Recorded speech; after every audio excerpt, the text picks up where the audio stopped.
Hello, welcome back to the channel. It is Dan, Nocturne Knives. I hope you are all having an excellent day so far. Today we have an interesting pocket knife, Microtech Socom Elite.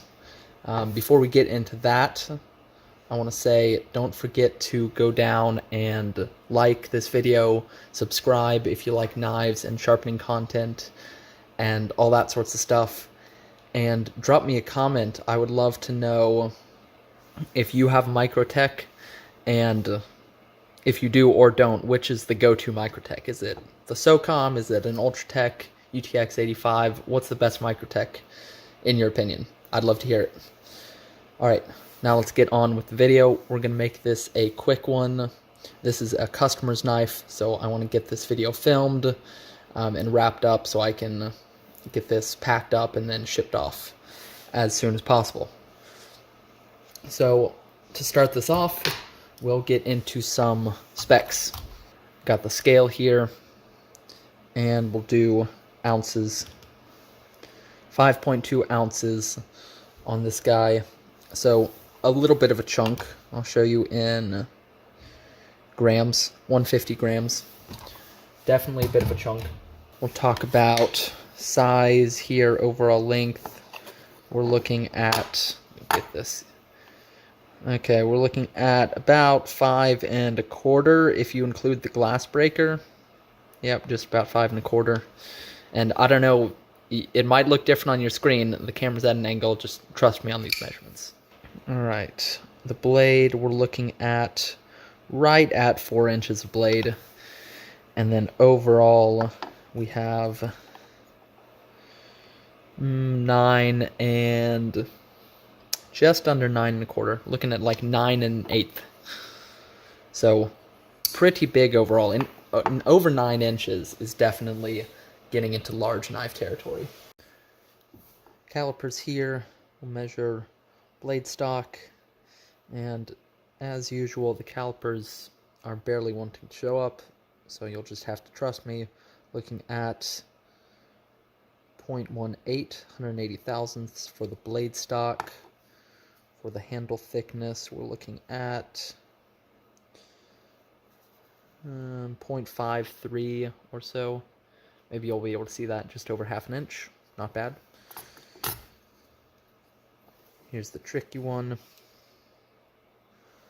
Alright, for behind the edge thickness, we're looking at 13 thousandths or so. Maybe you can see that. I'll just confirm that. 16, 17 moving up here to the tip.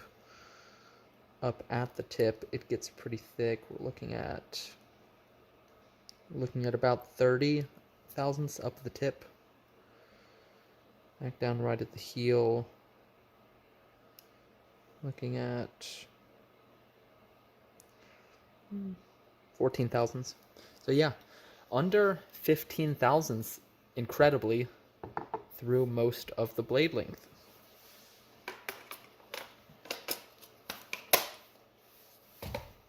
Now I'd say that's pretty cool. Yeah, it actually can feel it feels quite thin through most of that blade length. Of course, it gets quite thick quite fast. You can see, not sure how well you'll be able to see the kind of rapidness of the stock increase there. But down at the edge, it's actually pretty thin. All right, let's get into a couple comparisons. Put that right there. We'll start off with 2 regulars. Got the Victorinox Pioneer and Victorinox Cadet.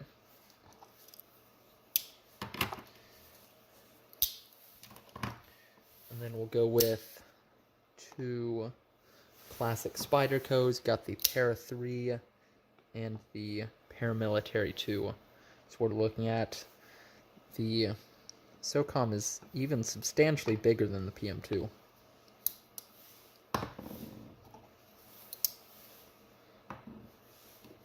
bring out something else kind of long and American made. Here we got the TRM Atom.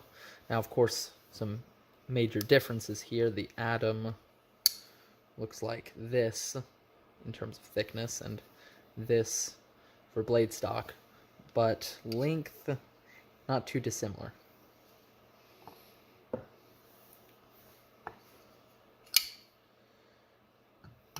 Something American made in aluminum. Here's the ProTech Malibu. You can see a lot smaller.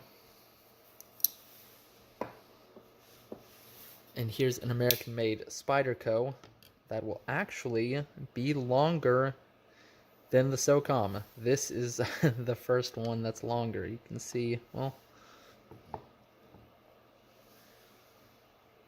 I take that back. I just stood them on their ends, and they're actually the exact same length. When you take into account the glass breaker, they come in at precisely the same length. I know it's not going to look like that on the camera, but it's at an angle. They're exactly the same length. And now here's a pretty good comparison. Another high-end American production knife. And we'll also throw in the Koenig Arius, which is a step up from both of these, but still American production knife. In terms of comparisons here, the Hinder is really probably the best comparison in terms of thickness. You're pretty similar stock thickness, not too far off. And it's another knife that, while having thick stock, gets down decently thin at the edge. Okay, so we'll talk quickly about some details on this knife. This is the Microtech Socom Elite. There's serial number, date of manufacture. The steel is CTS 204P, which is an analog to M390 and CPM 20CV. So, solid steel, good high wear resistance, high corrosion resistance. The handles are black anodized aluminum with these traction inserts. They're kind of like a dense, very hard, dense, rubbery material. They get give a lot of traction without being overly rough. They're actually pretty nice. And then on this side you have a subframe lock, or it's an inset liner lock. I think that's what you call this, where it's screwed. You have this titanium, or this is a steel. You have this steel lock bar screwed into the frame here. So the frame is totally aluminum, and it just has this titanium lock bar screwed in, or steel. It's not titanium, it's steel. All right. Now the big thing on this knife is tip down. We'll talk about that in a while. So I think this is a pretty cool knife. I think it's quite interesting. It is very much Microtech and something out of Tony Marfione's mind. So we'll talk about what I like and what I don't like. We'll make it quick, get in and out. So what I like the aesthetics. I think this knife looks great. The blade shape with those crisp grind lines, and just how the handle tapers and goes up here. I think the aesthetics are excellent on this knife, and the shape of the inlays and everything, and this cutout. And you look at it closed, and I don't know, it's got great lines. I like the way this knife looks. Next, build quality. It's quite well made. It feels super solid, like it locks up like a tank. No play anywhere. The action is excellent. Well, I guess that brings us to the action. It's quite good. You flick it out with the thumb studs, and it is going out no matter what. It's not really a knife you can fail unless you jam your thumb down onto the blade, but you just push out and up, and it's opening up. The detent is well tuned. It's crispy without being overly tough, and it's definitely not overly soft. And you can also get the reverse flick with your middle finger. That works well too. So action is super nice, and then you just get it past the detent ball and it falls shut.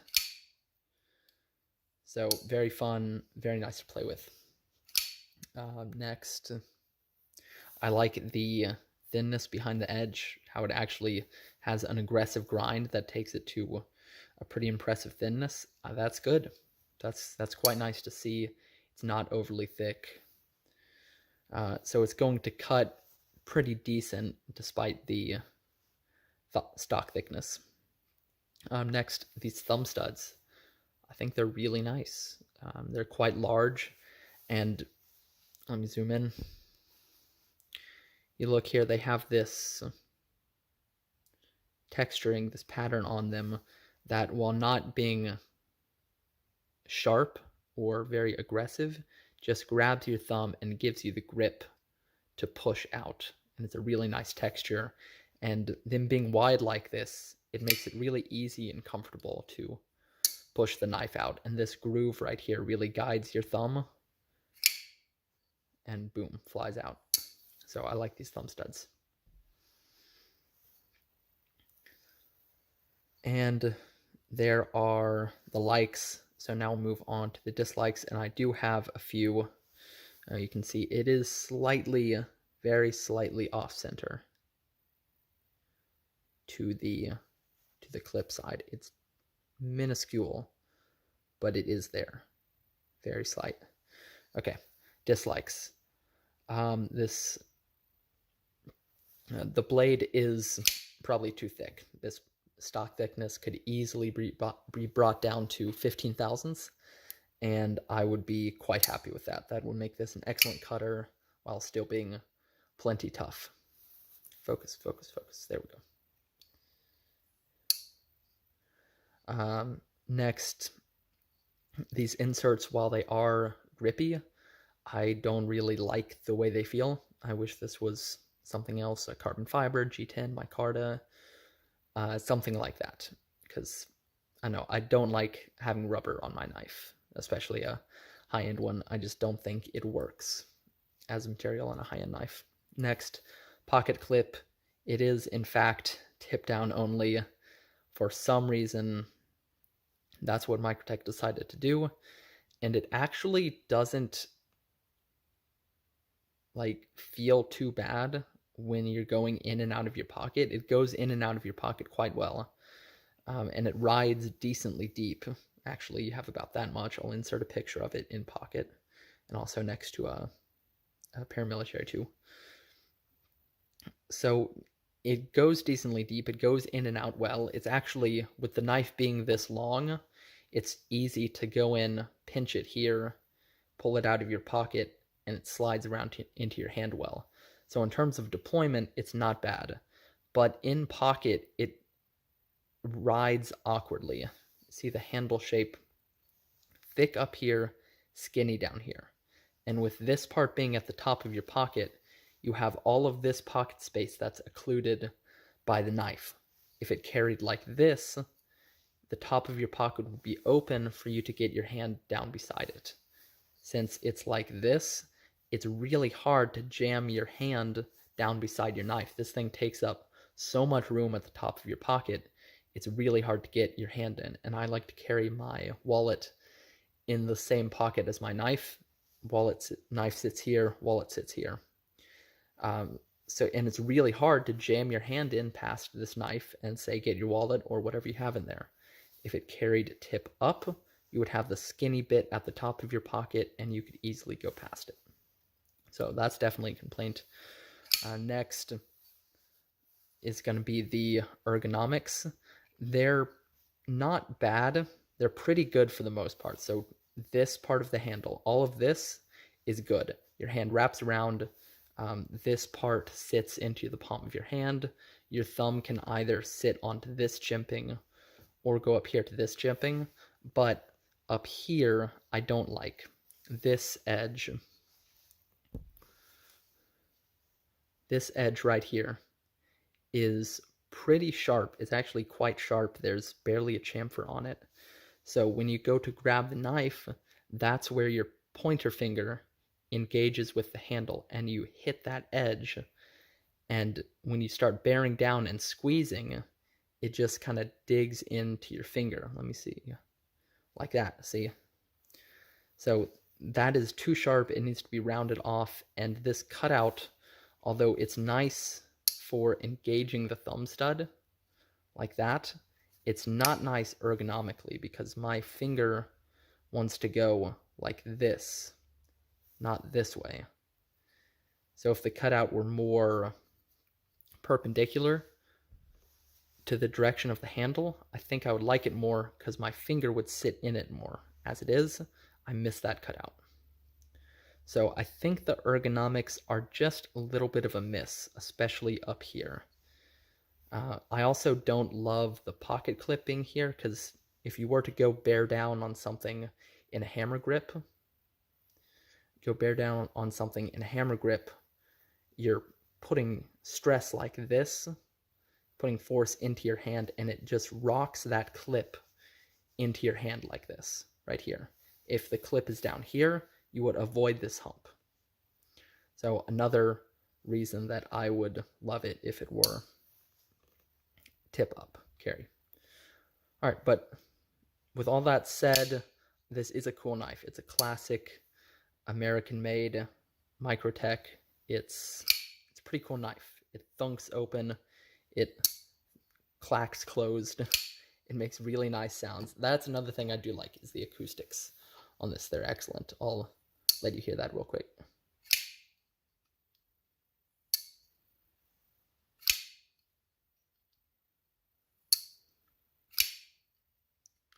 So yeah, it makes really nice sounds. I just remembered actually another thing I don't like. When you go to disengage the lock, the blade, with the action being really nice, is very free, but you disengage the lock and the blade is coming right down onto your thumbnail, and I hate that. I hate when an edge lands onto my nail. I can't stand that. That's my least favorite thing. So you have to either be careful to hold it in this orientation when you disengage the lock, then thumb out of the way, and it falls closed, or disengage the lock with it like this, and then let it close.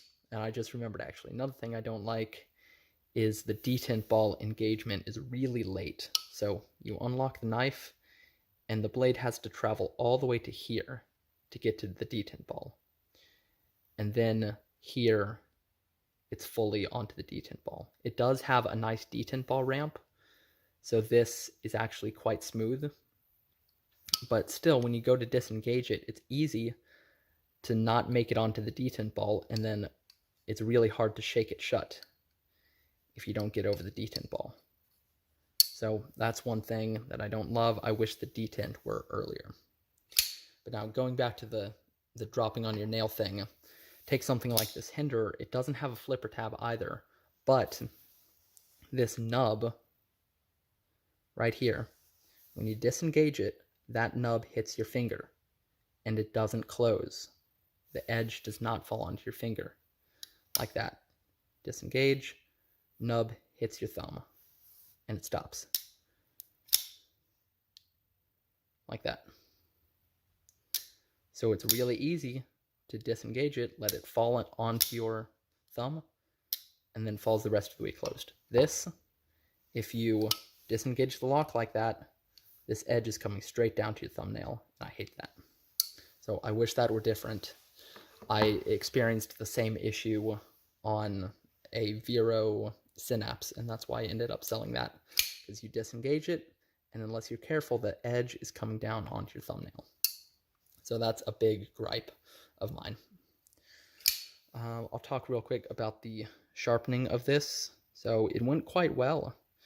The edge on this was not too bad.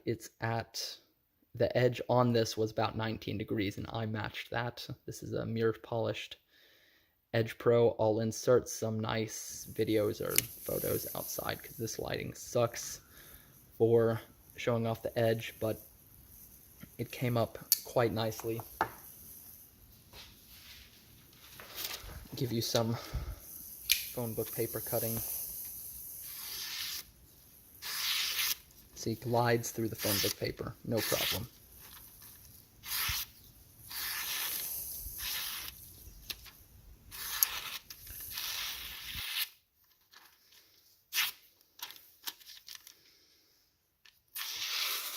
So yeah, the edge came up real nice. It polished well. The steel, you can tell it's heat treated pretty well. It didn't have any problems holding onto burrs. It took the new grit patterns really easily. It was nice. It was good to work with. And I hope Nick is going to be happy with this. Oh yeah, I forgot to mention, I also disassembled, cleaned, and lubed this thing, and it is a nightmare to take apart. All these screws, why are all these screws here? There are 6 body screws, and they're all T6. And the real kicker is they're all a different length. So each one of these screws only works in this hole. Like, this one is the longest, this one's really short, but all the heads look the same. The screws are whack on this, and the pivot is a T20. Important note, if you're going to disassemble this side is fixed in place. The show side pivot is fixed in place. The lock side pivot is the one you turn. So that's important. Turn this one, and the pivot is captive. So you just need one driver, get it on the lock side, and crack it open. This one also had a shit ton of Loctite on the screw, so didn't appreciate that. And the other thing, this glass breaker, when you get these scales apart, it just falls off, and I nearly lost it. So be careful with that one. Final conclusions on this. It is definitely a very interesting knife. It's large. It has nice action. It has a really big cool factor. Like, this is undoubtedly a really cool knife. I think all my Microtechs are cool. They just have that coolness to them. But it is definitely, it has some flaws. The blade stock is too thick. The screw situation is ridiculous. It likes to fall down onto your thumb. The pocket clip isn't great. But I think if you like the design and you can move past some of those issues, this is an excellent knife. It cuts pretty decently, and it's definitely solid and well made. So if you really like it, you might consider picking one of these up. It's a really cool knife. It's fun, and it is interesting. All right, that is all for today. I really hope you enjoyed watching the video. I hope you found it interesting. If you did, go hit that like button down below this video. Hit the subscribe button if you like sharpening, knife content, reviews, all that sort of stuff. And drop me a comment. Let me know, are you a fan of the Socom? Is it a cop or a pass? And thank you to Nick for supporting me. I appreciate it, my man. And this will be off to you very shortly. All right, that's all we have. Thanks for joining me, and I will catch you on the next one.